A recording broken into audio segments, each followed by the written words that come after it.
Just utter the name Seppeltsfield and this is the scene that probably springs to mind.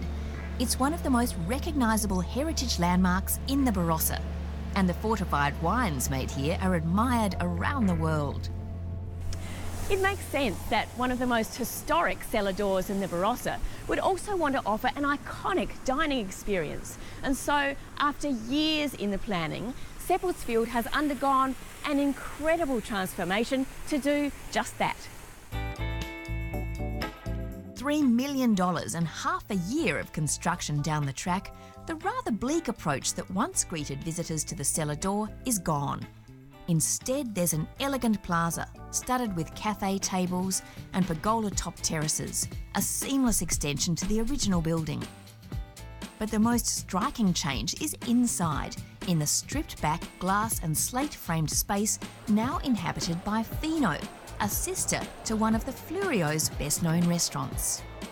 As front-of-house maestro Sharon Romeo gets guests settled, the kitchen is turning out a menu just as focused on regional produce as the Wollonga Fino is. Only here, of course, there's a Barossan twist. On this sunny afternoon, just about everybody is ordering the mouth-watering, slow-cooked pork, sourced from Freeling and served with locally grown beetroot. The menu changes with the seasons, and you're welcome to hog a dish yourself or graze, as Chef David Swain explains. Up here we do an a la carte menu, so we are looking at someone to sit down, have entree, main course, dessert as such. So almost old-fashioned with very progressive food, but also all dishes can be shared. So a lot of people who are our clientele from Wollonga come up here and want that shared experience, which we still do. There's also a bar menu, so if you're after a quick 10-minute snack and a glass from an internationally sourced wine list, Fino can take care of that too. Or book a special dinner in Cellar 1, a favourite haunt for Barossa winemakers. In fact, neighbouring producers are already treating this place like the local hangout. They still drop stuff off at the door. We got beautiful garlic last night, just a big bunch dropped in from someone who just wants us to use it. So it's just been really good since we've opened, really. Seppeltsfield still offers the cellar door experience, but has given it a major shake-up.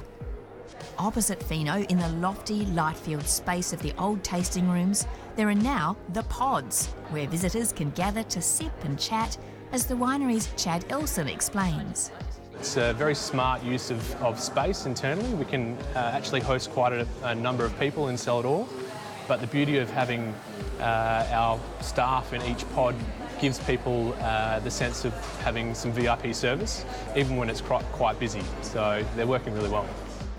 For the extra VIPs, there's an exclusive lounge perched above the main restaurant and tasting floor. Not a bad spot for a little party. And if all that food and wine wasn't enough, another SA icon has established a branch here in this village-like setting. The Jam Factory has been at the forefront of the art and design scene since the 1970s.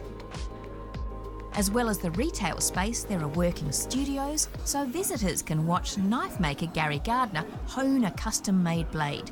You might even see his steak knives in the restaurant. Check the leatherwork of Roseanne Russell and just try to resist her amazing boots. They're not made for walking, they're made for being fabulous in. Or even take a hat-making workshop with milliner Julie Fleming. I think I've found my next Melbourne Cup look. Lovely. Seppeltsfield's cellar door is open 7 days a week. Fino is also open for lunch every day and for dinner on Friday and Saturday. Why not book one of the daily tours, immerse yourself in the history, and maybe even taste a tawny from the year of your birth, direct from the barrel? And if you really want to make a day of it and take in the surrounding views, try a Segway tour, operating from Seppeltsfield on weekends. But I can't leave without sampling a Seppeltsfield sherry cocktail, as mixed by Sharon. She's a huge fan. After all, her restaurant is named after the driest of the fortifieds. And cheers, Barney. Oh, thank you. Pleasure. Cheers. Cheers. Oh, I'm a sherry convert now. My job is done.